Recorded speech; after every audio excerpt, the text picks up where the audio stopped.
Welcome to the Whiskey and Wisdom Podcast, coming to you from the Cargo District Recording Studios in Wilmington, North Carolina, where we discuss the most fascinating topics of life.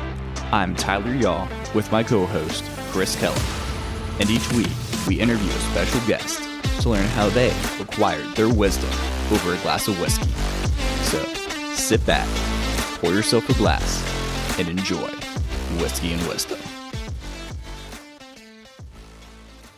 Welcome back to the Whiskey and Wisdom Podcast. This week we have Mike Blair on.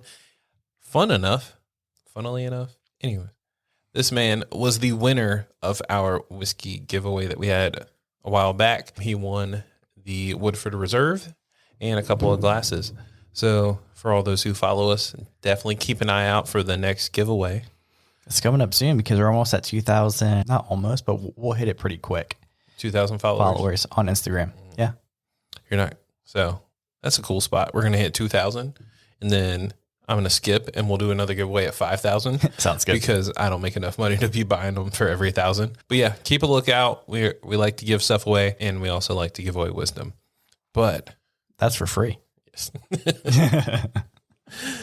But yeah, we got Mike Blair on. It took us a little while to set this up, but I'm glad we got you on here. So Mike was actually gracious enough to bring on some Longbranch from Wild Turkey.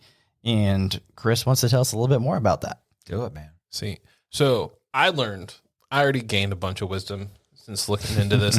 I did not realize that Wild Turkey legitimately brought on Matthew McConaughey as their creative directors, if not the creative director.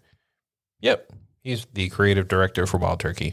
Wow. So this was a collaboration between the Russell family, who owns Wild Turkey, and McConaughey, and the name came from reaching out what he called a branch. Usually we have an olive branch. He reached out a long branch, from Kentucky all the way to Texas to reach out and make this collaboration, which is kind of cool. This is considered a small batch.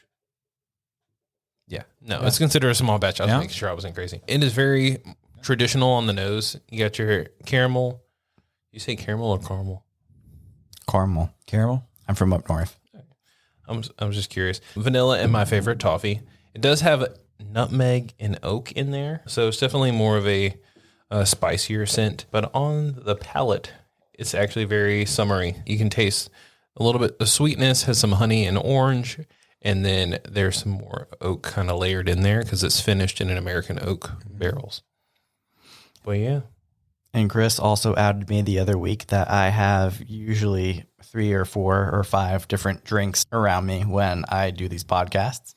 And one of the extra ones, maybe a little too much alcohol, but we have Lucky Dog sake as well, which actually looks like a juice box pouch. And I picked these up over at Starling because they were doing a special with True Blue and did a kind of Asian fusion type of deal over there. So I picked up a couple of these boxes to bring over as well too. So if we ever get so lucky, we might just sip on that as well. Yes. Disclaimer. We just have an empty bottle of sake. We just have it here. Right. Yeah. We already drank it. We would never do it. No, I'm just messing around. But Mike, because as per usual, I know nothing about you. So give me a little bit. Cool. No, I appreciate it. So my name is Mike Blair. I'm a songwriter and wannabe poet, and I'm in a band called Mike Blair and the Stonewalls. You should follow me on Spotify. Oh. Follow us on Spotify. I've sang music all my life. I've written most of my life. So I just am creative and want to communicate to folks. So been born and raised here in Wilmington. Really? Oh, wow. Yes. Yeah, man. Where were we at the monthly meeting? We come here. I legit wouldn't be surprised if there was like a low key, like, hey, you guys. So there's only 13 of us now. Yes. It's kind of accurate though. Yeah. And everyone's just mystified. You're from here. Really? Yeah, from here. It's been like this the whole time. Yeah, it's been like this the whole time. Traffic wasn't this bad until you got here. That's accurate. I've only been here for 10 years, and the traffic is another level. Mm-hmm. But yeah, born and raised here in town, writer type. Just kind of done random sales jobs throughout my life, but the writing and the singing and the playing the music, and that's where all the kind of stories are for me. I did a small little tour to Michigan a number of years ago, played Founders Brewery, Atwater Brewery. Oh, wow. Through Kentucky for a house show, played gigs everywhere. It was pretty cool because we did our giveaway for the Woodford Reserve and the glasses and everything. And so we do like a random like generator of who's going to win. And when I put it through, Mike Blair popped up. Sweet. And I was like, oh, sick. I've watched him play music around town for years now. So when I first got to Wilmington, I've always loved the live music kind of world and just kind of went out about it and everything. So actually an acquaintance and friend of mine from Pennsylvania actually came down here and plays music as well that I went to high school with, believe it or not. And that's kind of what got me involved in it. And after I started getting involved in the live music industry, then I started Firefly and got me even more. That's right. I remember that now. Yeah. So anytime I saw you were in Firefly every single time. So you were Firefly. Yeah. Brittany Lineberry and I were Firefly. Because I remember seeing an Instagram, Firefly something entertainment, like whatever the handle was, like retweet. I was like, who in the world is this? Like, yeah. This is awesome. That's awesome. Yeah. Full circle now. Incredible. And now we're doing podcasts. Yeah, man. I feel like I like podcasts more. Yeah. Podcast is more my speed. Yes. Behind the camera, you have a voice. You have the face for a podcast. So now that you say that, Chris. So the vibe just really escalated. Right. So we're going to create a whole nother circle. We're just going to make a whole bunch of circles during this podcast, I'm sure. But I was at Olio Provisions, which Kelly owns in the Cargo District. And you had done some music and poetry for Ghost Hill Press, which is inside the CoWorks building that we are recording in. So we record CoWorks 2.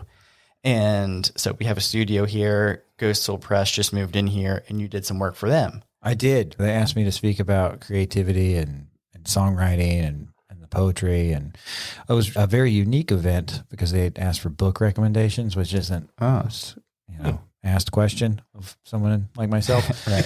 So that was unique for me to just have a little bit of like, someone should think about this book or consider this. And I know I can't remember entirely my list. I think it was like 4 or 5, but like Kevin Young's Jelly Roll, they brought that in. Frank O'Hara's Lunch Poems, or no, it wasn't Lunch Poems. It was the other one. Oh, see, I really loved it. It was so much. It's going to bother me to not recall it.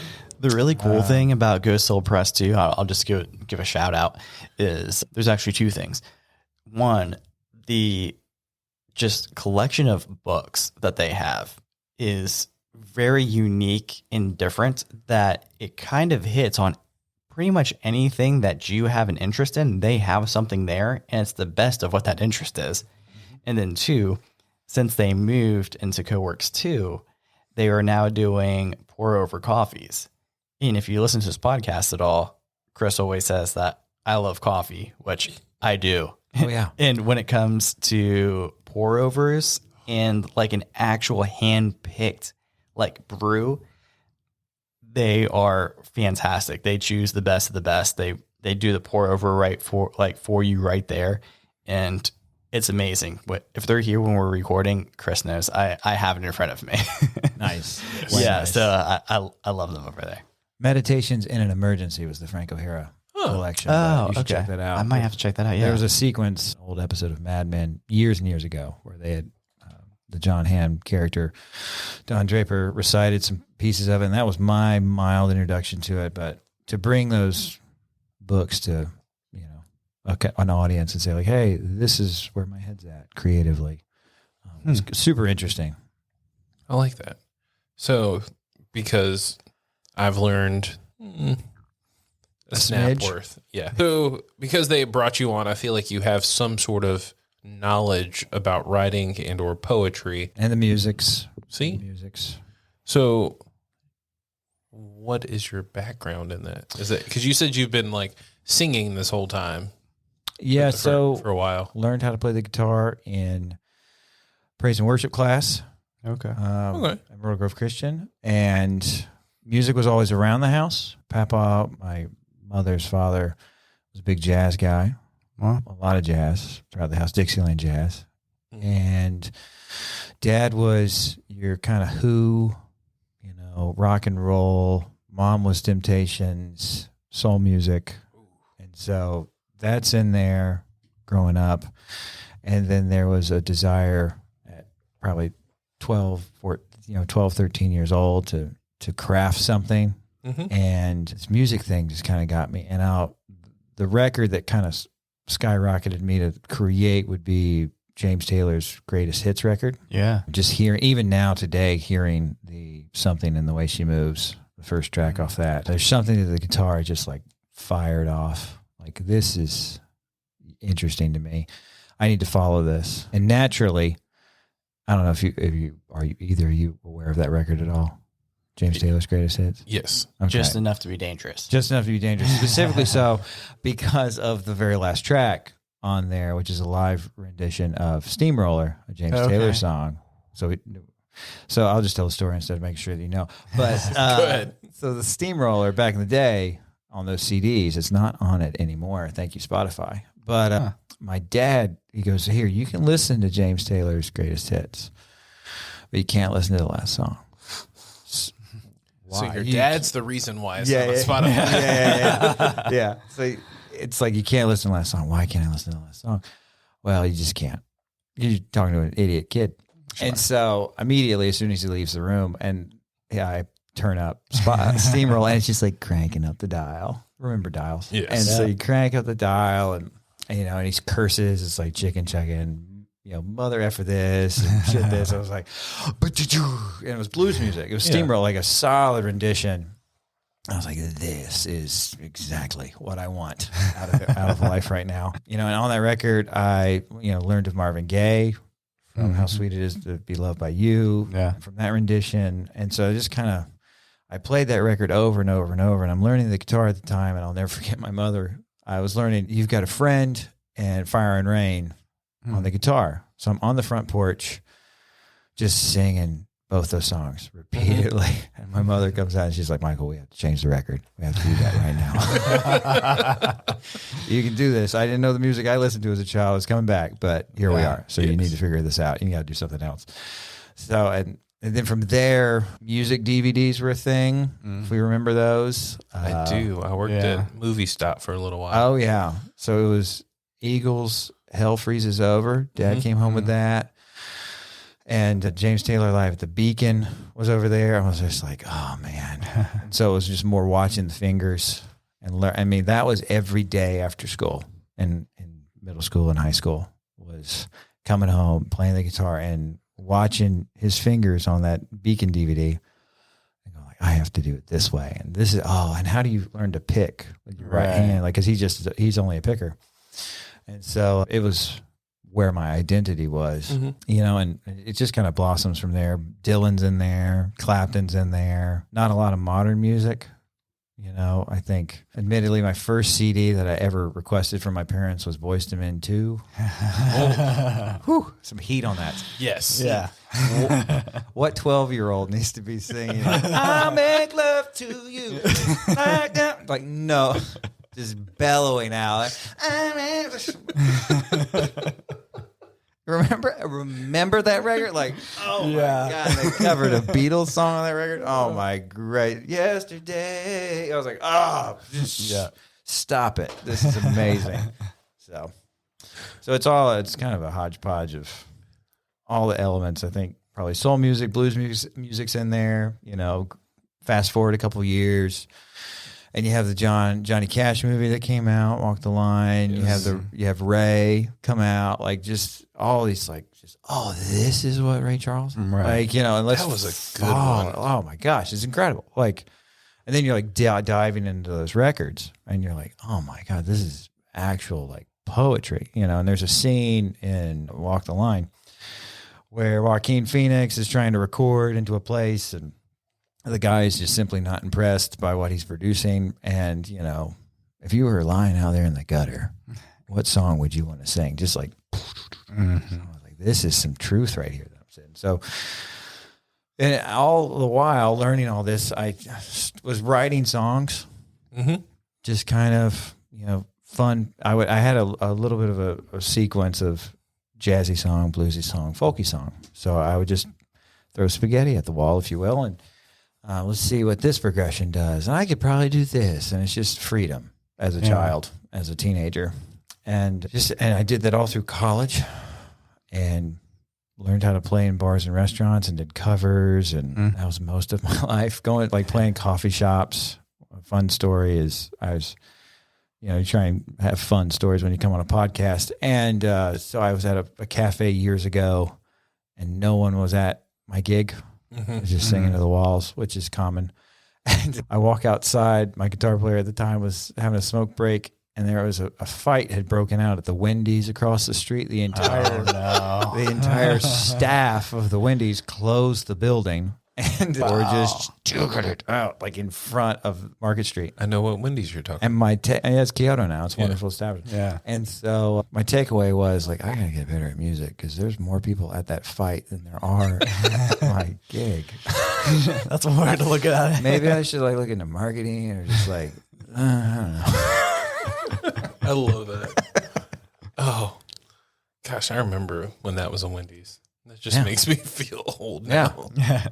And when you see a whole battalion of people just battling one side versus the other, I don't know what was happening. I don't think the police were even called. We're like, well, it's over now. Let's go back inside. I guess no one's dead, so a point was made, I guess. So right.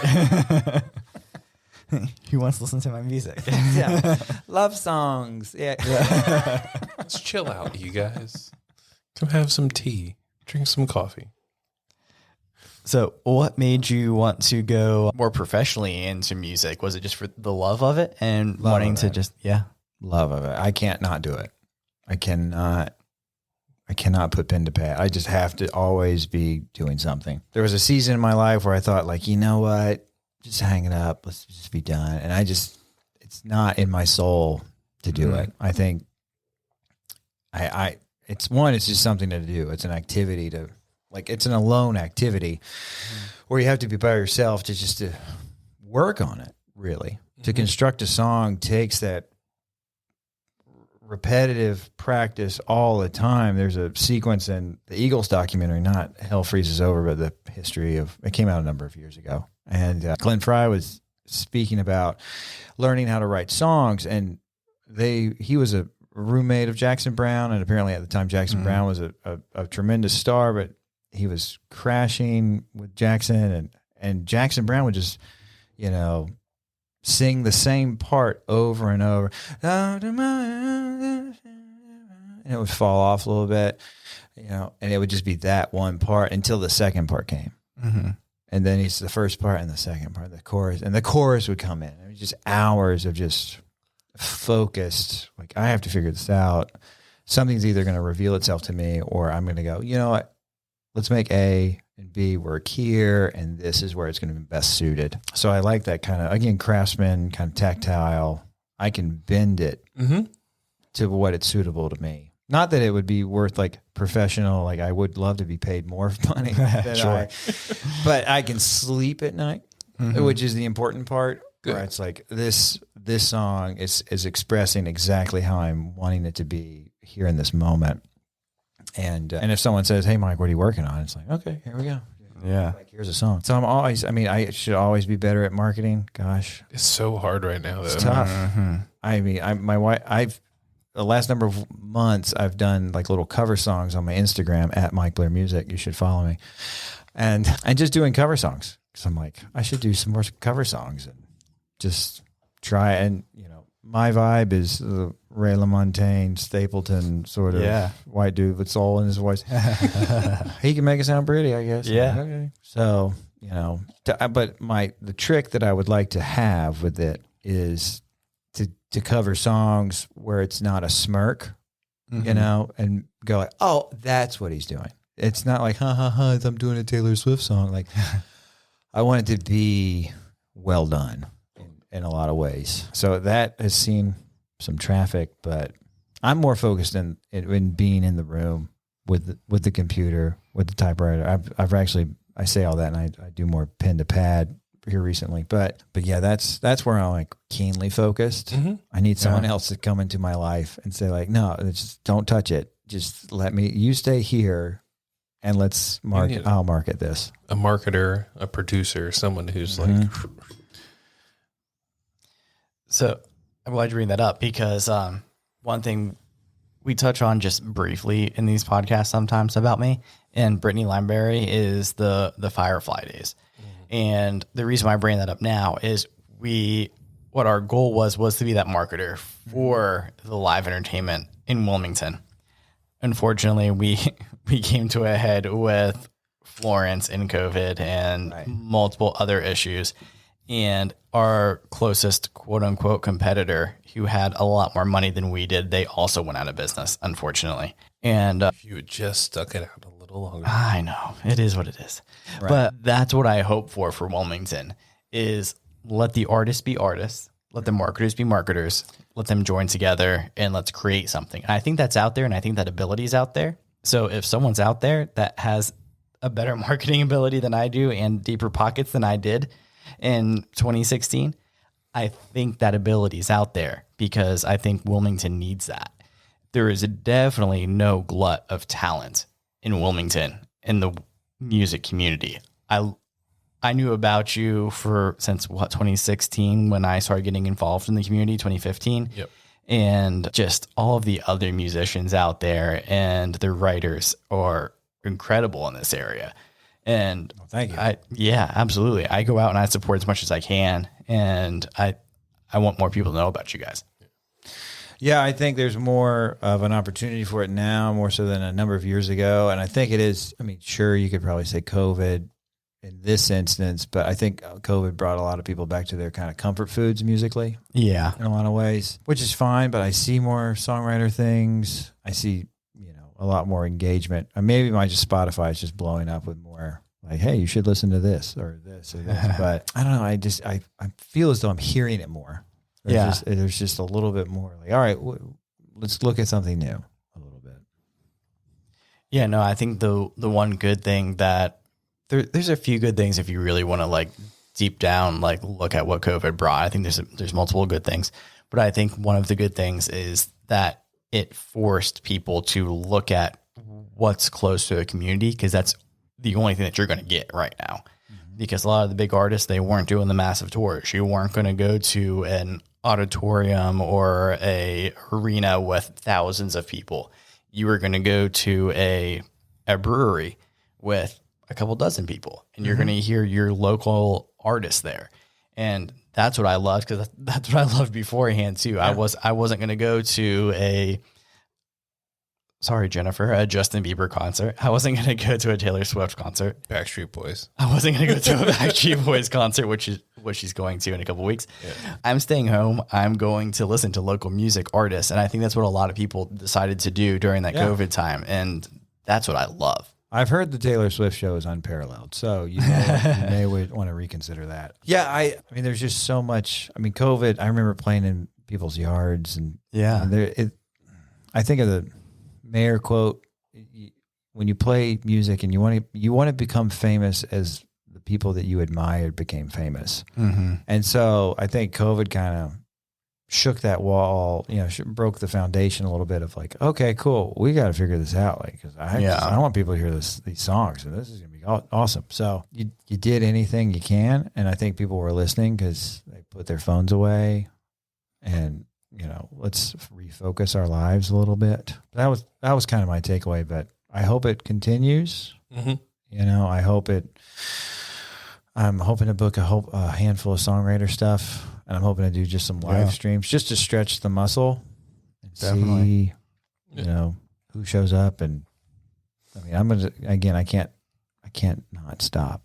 I have to continue at all times. Yeah. So I know for you too, you've kind of shaken it up a little bit too, and you're kind of bringing in a full band and creating that full band around you. So tell us about that progression and where you're at now and what you hope to be. The Stonewalls, Mike Blair and the Stonewalls, that's definitely like the main focus because that's where I'm showcasing the songs. Right. The the dude in the guitar in the corner for the songwriting, that has to be a very specific gig where you're like, oh, these people are like really here for the work. They're here for the lyrics. They're here for, to really find some sort of like meaning. And being a guy who grew up going to clubs like the Soapbox by myself, so like I just want to sit here and like hear him. I want to hear the guy or the girl singing to me. I want to hear what she has to say. And so I want more of those kind of gigs where the listeners are kind of more focused on it versus, like a cover gig. That's fine. That's all well to do. I can make it sound pretty. I'm happy to do so. But the Stonewalls would be like where the actual, all right, let's bring the song to life. Let's bring more colors onto the canvas a little bit. And that's how, and it's kind of a third or fourth tier of creating is, I hear kind of like a Mellencamp thing on this song. Let's do this. Like, it only, like, that's how it should be. More driving here and the keys could come there. That's kind of where my head's at. I always think of like analogies, and my brain hears things, but you're listening to you describe that. I'm like, it really is like watching somebody paint a picture at someone's wedding. Because sometimes, I did not have enough money for that to happen at my wedding, but I always thought it was cool to see someone show up and they saw this moment and then they painted it and they're like, all right, so this is what the end goal should be, which is, hey, a photo of them at the end of the aisle. But, what makes the most sense? Well, this needs a highlight here, or this needs this. And that's kind of how, like your description or like talking to you, my mental is like, hey, he's describing, he wrote this song and he's trying to figure out what makes the most sense. And while you're recording it and putting it all together, you're like, hey, we're putting it together. Well, no, this makes more sense to add a little bit of, a little bass, or this, we should drop the keys in here. The drums should drop, or we should do like a hi-hat.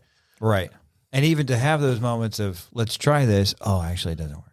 Let's pull it back. One of my favorite Dylan records is John Wesley Harding, and it's just bass, drums, and acoustic guitar and harp. Like that's the whole record production. And that, but that's what those songs needed. And that's got Watchtower on it, if you didn't know. But I mean, that kind of thought process of, again, I think in it that way. Like, try it. Let's listen to it back and forth, side by side. I1, I2, like, or I3. No, we don't. Like, okay, let's go back to 1. Like, it's exactly that. So you can whittle it down to exactly where. This is what it should be. In a lot of ways. Yeah. My brain thinks on different waves, and I'm like, I know everyone thinks differently. So your description, I'm like, so in my head, I picture it like this. Same with the whiskey. We're drinking it, and I'm like, so I can taste it. I can taste this nose, or I can taste that. I personally think this would be like this Longbranch. If you can find it, you should be drinking it all summer long. Yeah. Versus like others that you drink, and you're like, that's spicy. Like, I don't want a spicy drink in the, like, a Wilmington August. Right. That's too hot. I'm going to be sweating anyways. I don't need to sweat more. That's why we have the mint julep. So let's do that. But that's kind of, I think that's how your music is. Like, I want people to come, like, now that we're talking to you, I'm like, I think people should show up to your gigs just to show up and like listen and kind of feel the vibe. Cause I feel like you give off a good energy.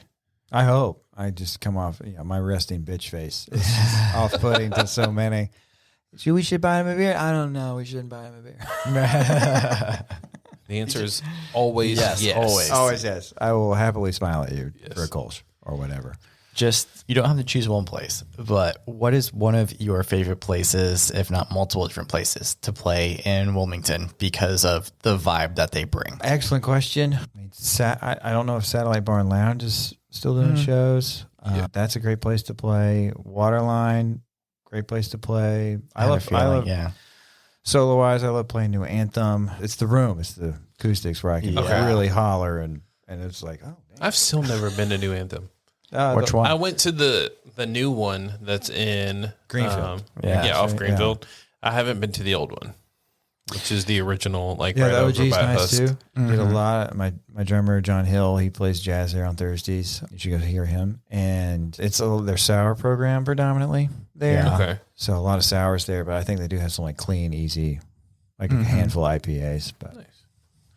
So Back in my Firefly days, I would go, I don't remember what day it was now, but Jared Sales, DJ and very well involved in the Wilmington music industry, would play there. And I would go hang out there, and similarly, they're just very easy drinking beers over at a New Anthem, and he'd play some records and everything over there. So it was a fun time. Flytrap as well, a fantastic vibe. Yeah, especially that's where I early saw you for the sets. first time was at Early Flytrap. sets. Mike and Emily have a wonderful vibe over there. So, and admittedly, like, it's just breweries are just different than bars. I grew up in bars, playing bars. I still would play bars, but it's just kid friendly. Everyone just it's not coming in hot at 2:00. Like, play Wonderwall. Like, no. Yeah. oh my gosh, I can't even, because I remember the days when I would go to the bar with my friends, and because I met these people and I was like 2-3 years younger than them. So I was a DD, and Wonderwall always came on at the exact like 1:30 every single night at the bar. Yeah. And I'm It's like, because the DJs wanted people to simmer the hell down. I'm like, oh my gosh, please, please, can we leave before this comes on? Never happened. But yeah, I totally. I think I just vindictively would play some sort of old Dylan song. Yeah, I got it. Yeah, don't think twice. Along the lines of favorite breweries or like places to play, you've mentioned Kolsch multiple times. So my question to you, because I always ask a random question, if you've ever heard any of our podcasts, what is your favorite Kolsch? So favorite culture would probably be like, I mean, I literally earlier today had my daughter at Flytrap, and because conveniently we drive past Flytrap on the way to daycare. But I grabbed, like Mike makes great beer. Rob at Waterline, that's a solid Kolsch. Okay. I mean, I say Kolsch just for a lighter. I literally, again, just bought one. And Eileen, like I just had a keg of New Anthem Pilsner on at the house. Like this is stickball season. We're here to watch the Mets and chill out and put a lime in it. Like Modelo's, let's go. But I think probably pivoting, probably like a favorite beer. Yeah. I mean, cats that are doing like really cool work, in my opinion, and I'm, no expert. I think like New Anthem's doing really cool stuff. Mike's got cool stuff. Gosh, I mean, I can try to like remember the last time I was at a brewery. It's really just like New Anthem and Flytrap that we go to just because proximity. Yeah. Wilmington Brewing Company has some good stuff. Regionally, you're looking at like Vale in Richmond. I mean, they have, for me, I buy into the hipster nonsense and just like anything you have, I'm down. Like, Yeah. let's go. But if you're in Richmond, you should go to see Vale. Cats in Charlotte. Resident Culture. They do some excellent work. I forgot about that. Dissolver in Asheville. They do some excellent beers. I'm a burial guy. Some people will have some chagrin to that within the industry, but I'm like, I'm a burial guy. Let's just go.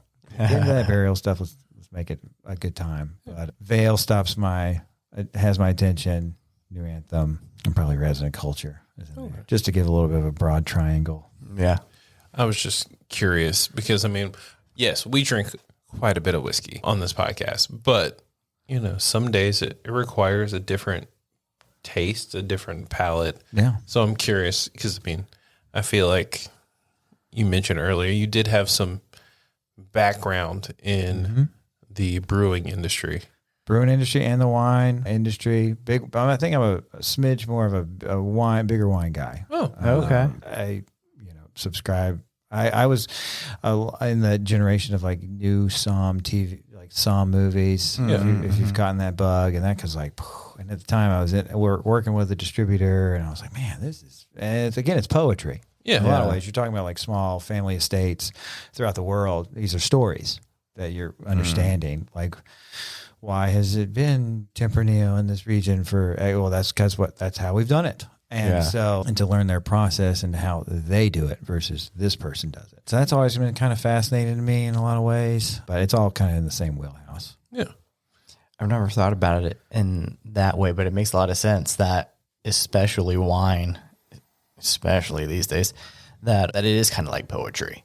because it's very different. It's very to that family and how they perceived what wine was and what they have access to, Right. and what they've experienced.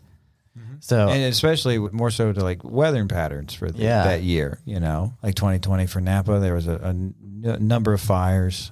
So a lot of those producers will not be making vintages. Some will not. I don't know. But I mean, it's just how was it that year? You know what I mean? My new tick, because you got to make alcoholism fun, is you got to find, it's like, I try and buy wines that are 2014 because that's our anniversary year. My daughter was born in 2021, so I'll be buying some, 2021s, like whites and stuff like that, just to like, that'll high acid, high sugar whites, just like age well and go from there. But like, it's something to do to make it fun. But so with having a kid, has that changed your outlook on music or what you're creating and what you're doing and how you perceive poetry? yeah, for sure. Everything's just not as frivolous as it once was in a lot of ways. My story, doing a broad overview, it would be like, I thought my daughter was going to be a nuclear bomb in the worst way, and she was a nuclear bomb in the best way. So I was admittedly totally wrong, and I'm happy that I'm wrong. I love her to death, and we have a son on the the in October. Oh, that's awesome. Congrats. Thank you. A little earlier than we could first considered, but I get it. It'll be great. Yes, No, you do. so, yeah, It'll be so, totally fine. so the pull it You want all more together. whiskey? Like, Right. it'll be just fine. But yeah, I mean, everything's just not really frivolous anymore. If I'm going to, especially like, show her something one day, my wife and I she told me, she's like, we're not showing her any freaking poetry at all. I was like, oh, why? Because it's all just lunatic, crazy people. That's idiot moron. Like, I don't want her to read Allen Ginsberg like at 4. It's all the best minds of my generation. Like the only poem people give a shit about. But yeah, I mean, I think I write clearer in a lot of ways because I've had to learn to be more present more often than not. Especially not have it. I have my phone's down less. Right. And that habit started with my child. So when I'm by myself, I'm like, phone's down less. Like, I'm not learning anything from Facebook right now. I'm not learning anything from Instagram right now. I need to be in the moment, create, be present, and just live, man. Yeah, no, I completely sympathize. So I have a 2-year-old and a 2-month-old. So Oh, way nice. Yeah, Way so nice. completely understand where you're coming from there. A little bit sooner than expected, but I mean, to your point too, is like, was it going to be a nuclear bomb for the good or for the or for the worst? And then as soon as that child comes out, it's for the best. Right. Every part of it. There is nothing that would ever take back ever for either one of my children. Yeah. And so at the time you're like, oh shit, how's this going to all play together?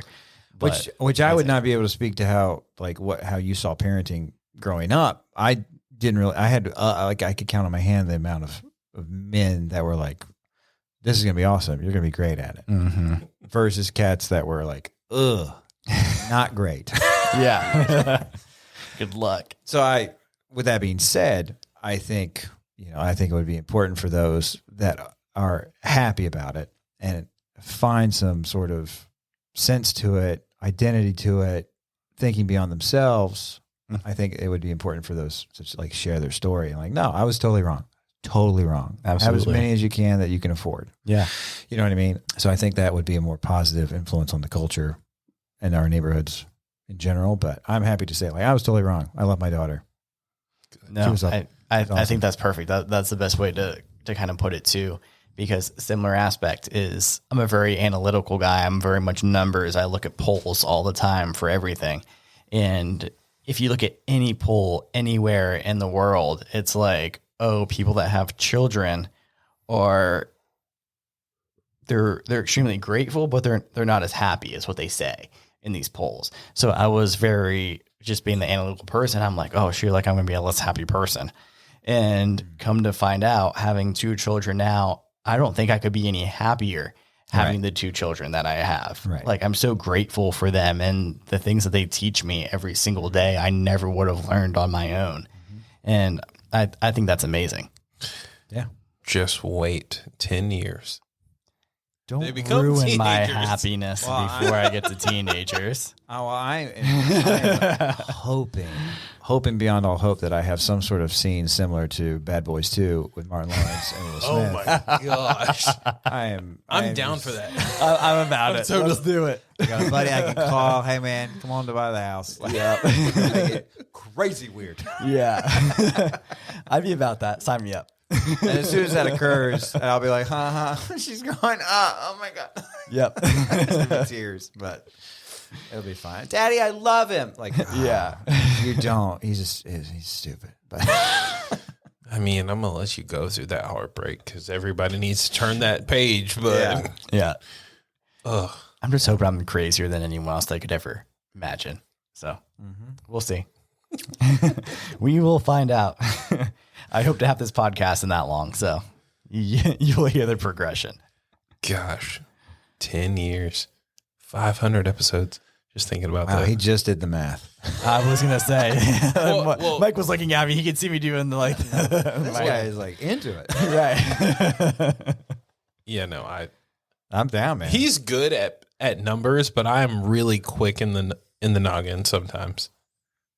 I've also had less drinks than him. Well, if I may, that's just go ahead and like put in my throw in my hat Get it? for the 500th episode. Yeah, Let's just go ahead and make that happen. we'll do it. I'm We're gonna need down you to right like now. put it. Yeah. It's about 10 years. We'll let you know. I mean, if we can get you before then, Yeah, for like, I'm just saying. Right, People yeah. would remember it. Like, oh, the 500. They brought Mike Blair back. He's a songwriter guy. Yeah, You'll probably be like the sixth time you'll be on the podcast by that time. Yeah. But yeah, for sure. or we can do like episode 75 because Tyler mentioned 75 hard all the time, so we got to have something for that. yeah, every other podcast it gets brought up in one way, shape, or form. But So much. it is. So going back to the randomness Yeah, of bring it on. being an adult during COVID, how has that been with a newborn and another one on the way? Has COVID been a little like mentally draining on you, or has that just been just chill sailing? Flippant at times, concerned at others, or definitely a smidge more cautious. I say smidge, a little bit more cautious with Courtney being pregnant now, being around it. But again, we're trusting society to do, the best decision they can for them. And I'm pretty sure all parties in the Blair household have had it. I know I have, and I'm pretty sure E had it. And I know Courtney and I have had it. So rule of thirds, I think we're probably fine. But I mean, we're just, you learn to garden, you learn to cook, you learn things, you read more, you drink heavier. It's all over the place. You have your dreams. We should do this or that. It doesn't matter. I think it's just like anybody else. You go to work, you just deal with stressed out, more people that are stressed out than you are, and you'd be like, oh, at least I'm not like that person, Right. I gotta show like love and stuff. I don't, because she's really mean to me, but I just don't understand. Like, Right. you don't understand because you're stupid, and but it's fine. So I hope that answer. I'm no different than anyone else. It's just like, another day. Like, Yeah. God. I mean, Tyler handled it by adding a podcast to his thing. Yeah. Yeah. I mean, we talked about what TJ done when he was in here. I mean, you met him too. And basically what he was saying is you bring these things into your life that when life hands you lemons, you make lemonade type of thing. So you take more responsibility for it and you make it the best you can. As an adult, we don't make lemonade anymore. That's right. We make whiskey sours. There you go.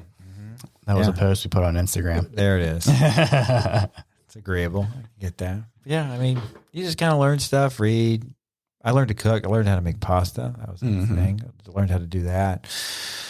The cooking, I like that. This is a very particular nerdy sect of my brain, but I really enjoyed the film Chef. Remember this film? They made a show off of it too. They show off it because Favreau wanted to keep cooking.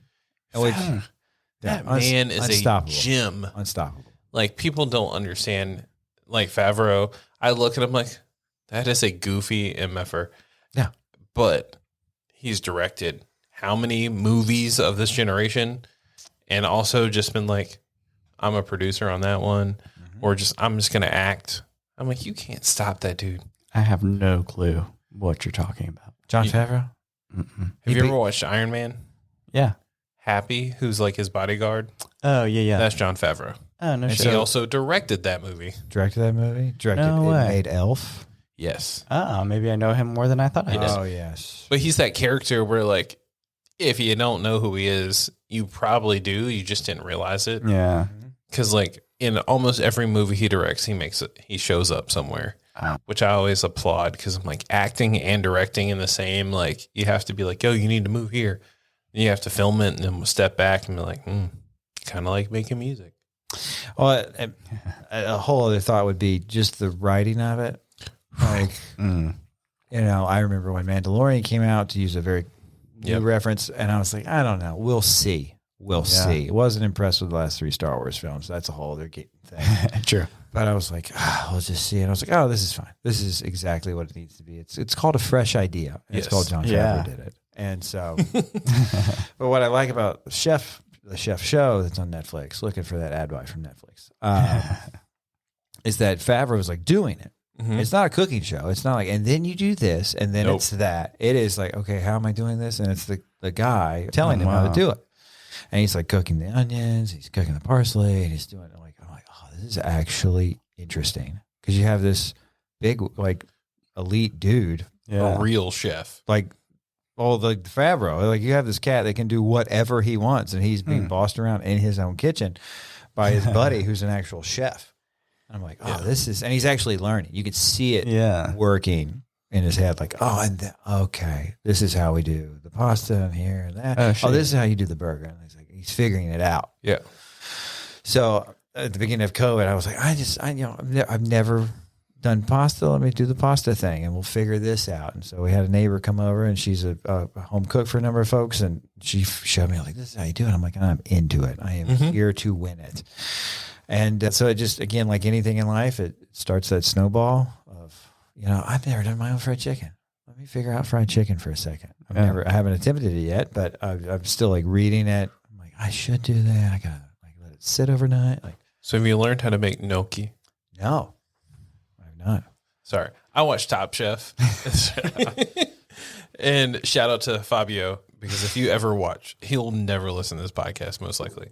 Don't say that. Not with that heart. He will listen to this podcast. Next episode. No, but it was like years ago. It was a running joke because he was from Italy, and the season he was on, he was up against a guy who was from France, and they were like back and forth fussing at each other who could make the best.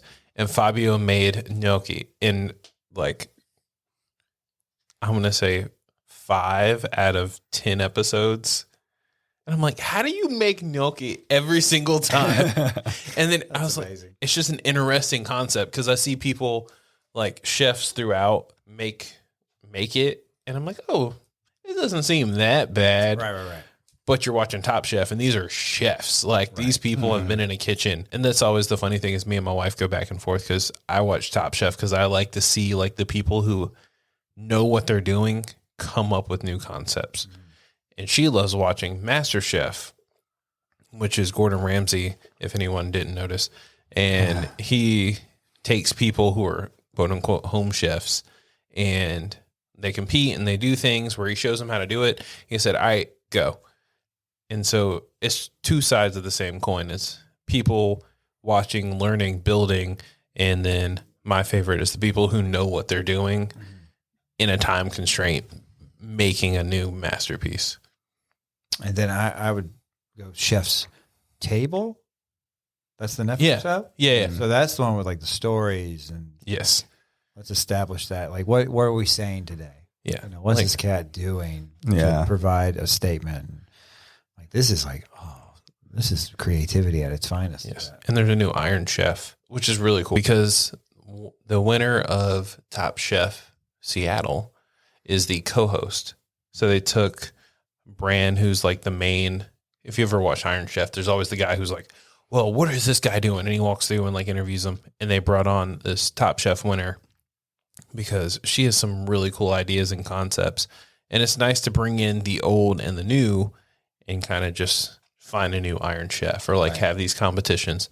And it's a reinvigoration, which I feel like, yet again, I always try and bring it back to the people we have on. But it's kind of like what you're doing. Like you listen and you've grown up listening to what some people consider classic jazz and R&B and just classic style music.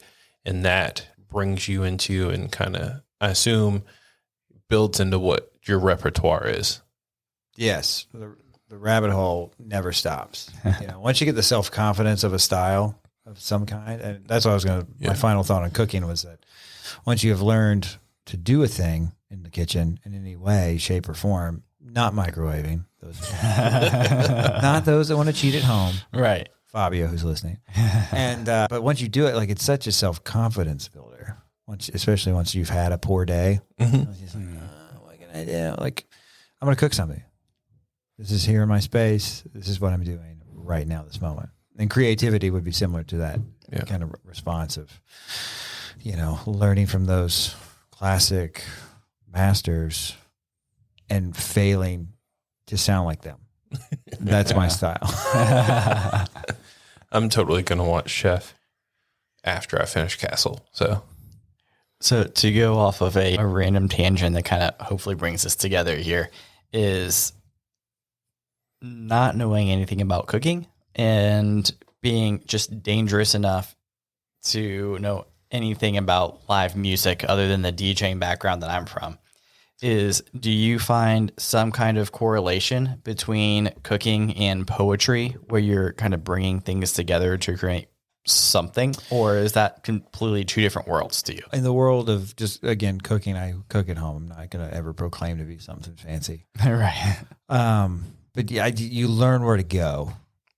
You learn where to move in certain things when you're just like small child. Let's figure out toddler tacos today. Where are we going with this? The spice, and you just like know what to pull. Yeah, in a lot of ways, and you know to peel back the onion. A little bit more metaphor.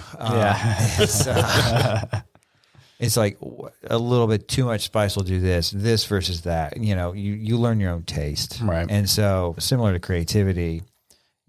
I have words that I pivot to, and I despise myself. I was like, I start so many songs with maybe. Like, stop it. Be certain once in your life. Like, you learn where you've gone and words that you pivot from.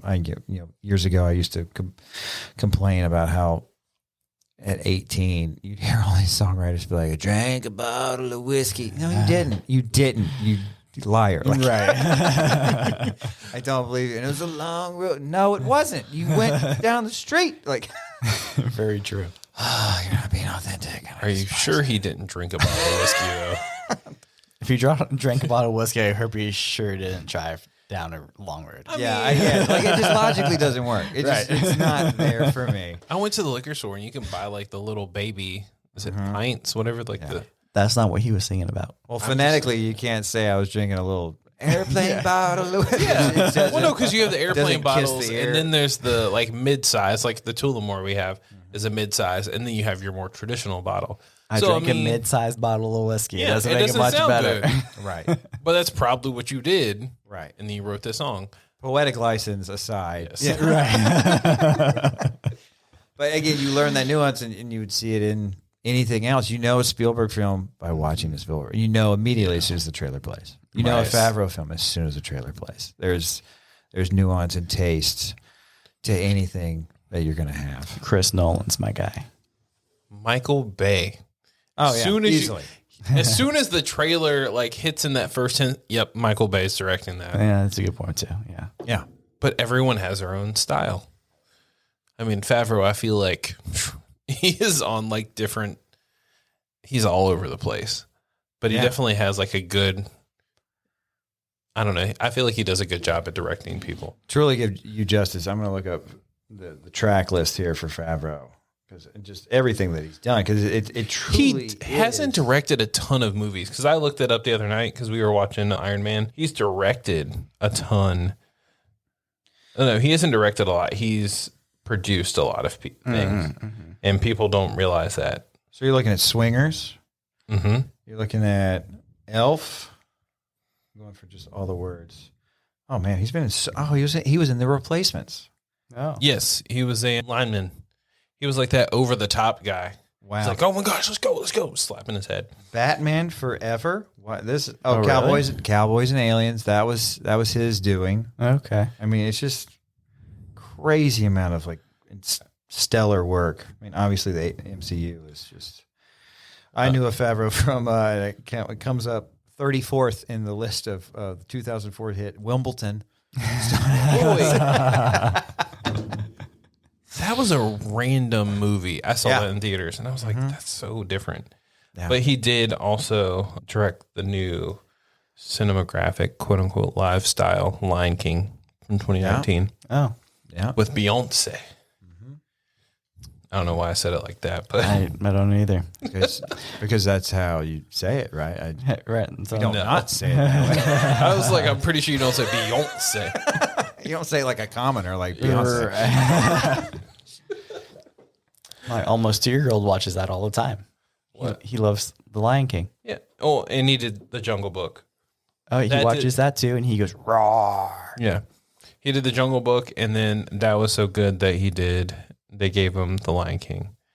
But like, he acted in a ton of random stuff. But he's low key been the director in a few things that people like to know.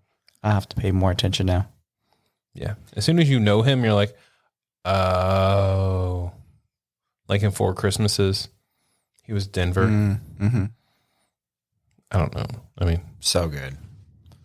We'll get back to you, Mike. Yeah, you're fine.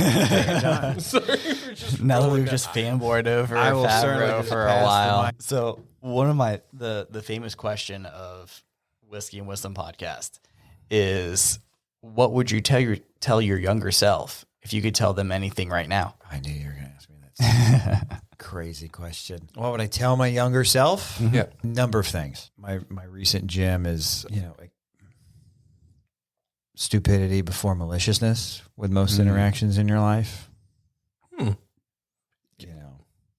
Anytime there's some sort of provocative thing in your world and it's, why would he do it to me? Like, no, it's probably just human error in some regard.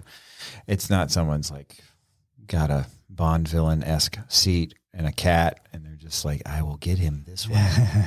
No, that's not how life works, you idiot. Yep. Stupidity before maliciousness. thank you for breaking that down, because my head was like, huh? Yeah, human error before someone is actually trying to get you in some sort of way. Yeah. I love that too, because I was breaking that down earlier today too, is like there was an issue that happened at work, and not within our workspace, but within our purview of what we analyze. Mm-hmm. And I was like, it wasn't malicious. That person wasn't trying to accomplish something evil. That person just didn't understand what they were trying to analyze. Right. I was like, they weren't trying to take down the world. Right. I mean, that's I mean, that's like most of my college years and just any sort of just bursting of the bubble. Why would that occur ever? And to me of all people, because I'm special. The whole world revolves around me. No, it doesn't. It doesn't. Like, just mellow out, man. I don't know. I would tell my younger self, don't take everything so seriously. That's just, there's a scene from Mad Men where the Draper character, I forget the character's name now, and I'd have to look up at the young salesperson who's about to get married in the first episode. Yeah, I know you're talking What was about. that cat's name? You got the I can iPad find queued up. Oh, I'll find it. Hold on. Oh, we're going to think about it in a second. But, the Draper says in the show, like, the world's just an entire bra strap to snap. And it's just like everything's to your whim. It's not.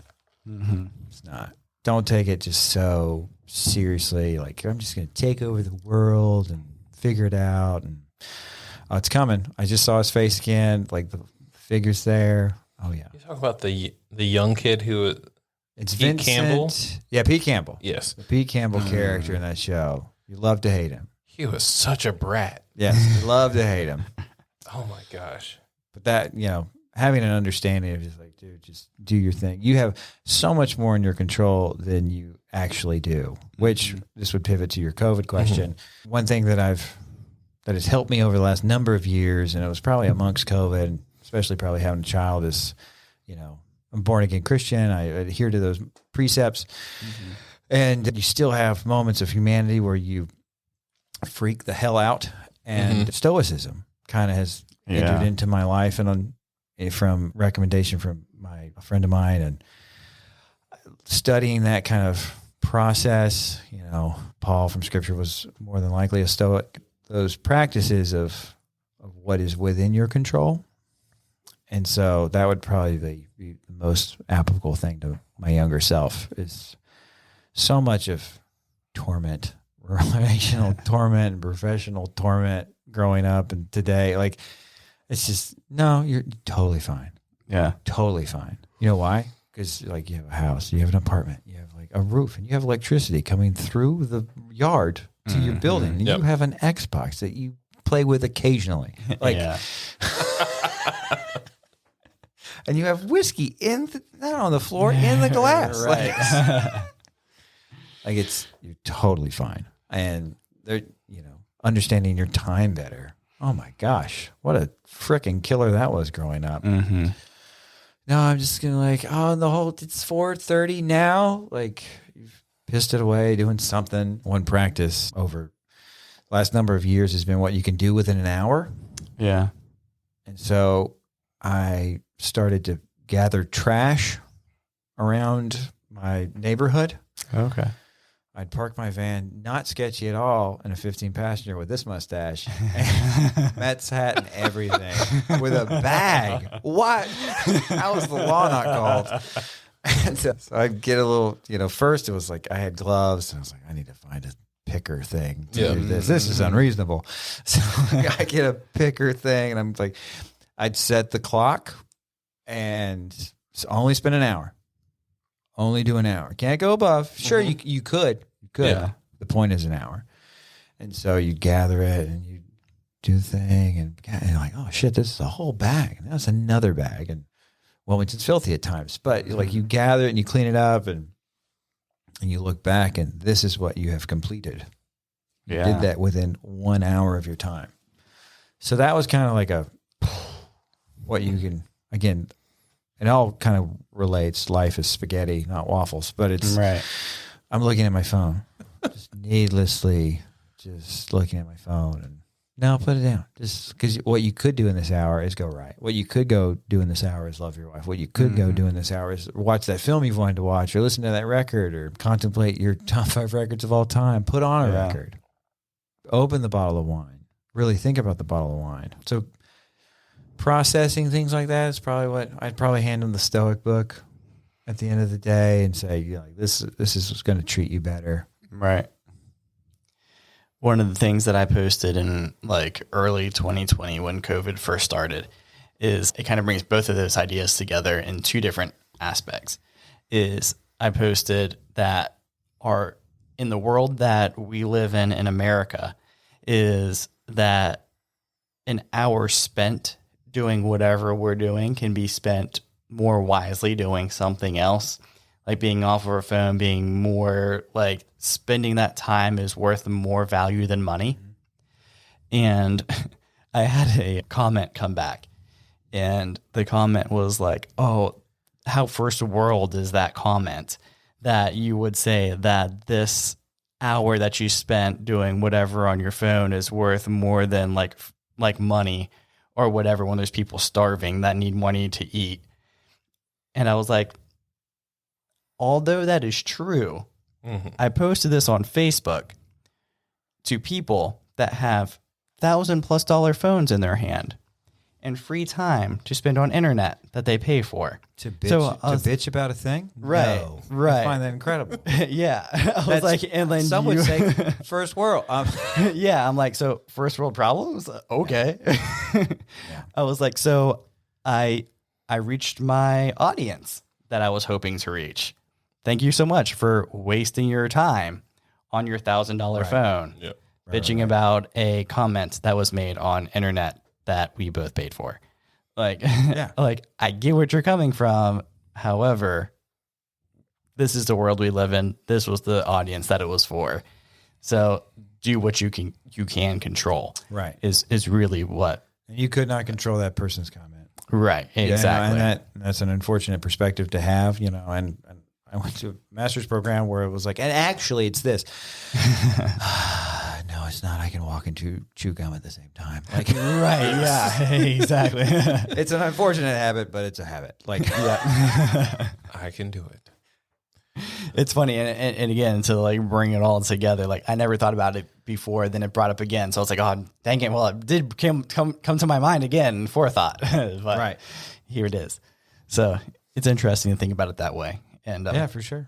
Yeah. So thank you for coming on and sharing your wisdom and being able to be so open with us and talking about your journey through everything that you've experienced. Yeah.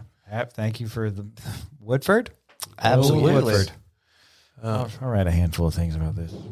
That'll do just fine. Yeah. You will enjoy it. That is one of my favorite everyday drinkers.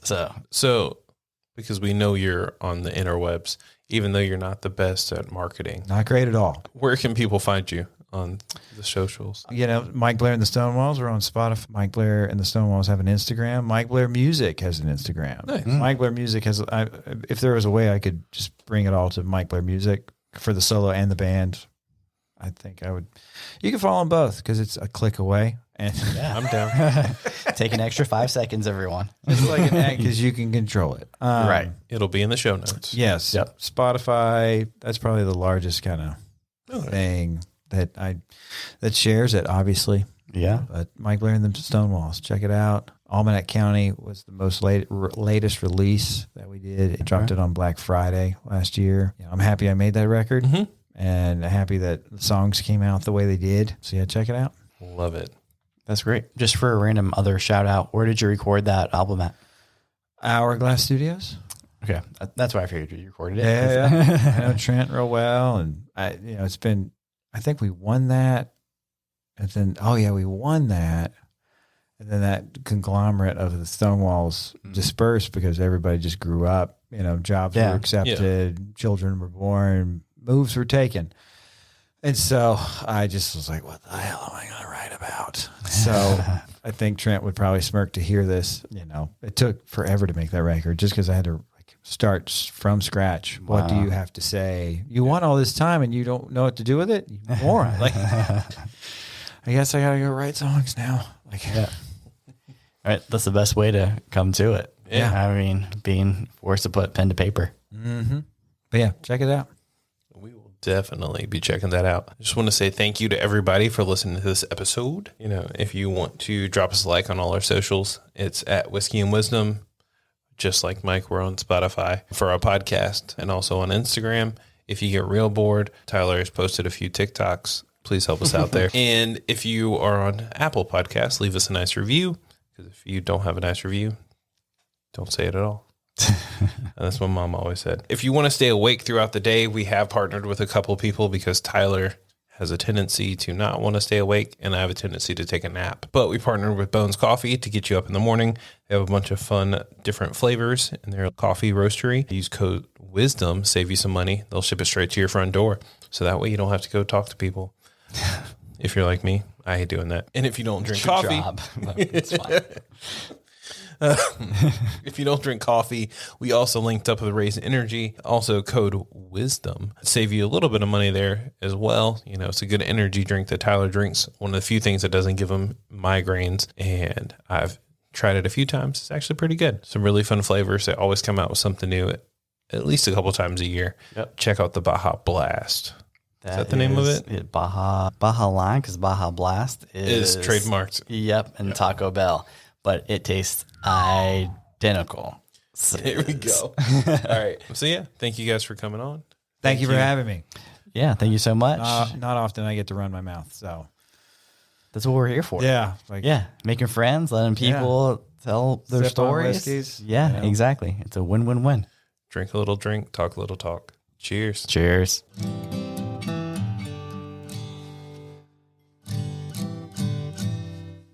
So this is a song called The best words can say. I don't recognize this age on me. I don't remember the song I'm supposed to sing. How I'd give up everything to be near you, baby, to be near you.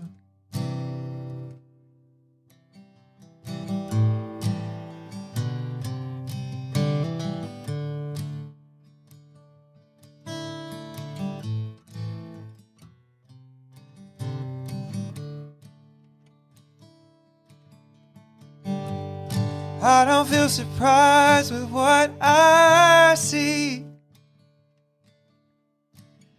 I'm a man for new words in front of me. Oh, how I'd beg for everything to be near you, baby, to be near you. So I save the bitter story from you each and every day, about how I'm a wanderer by nature and fool by trade. And I'll take the little moments each and every day to show you more than the best words can say. Show you more than the best words can say.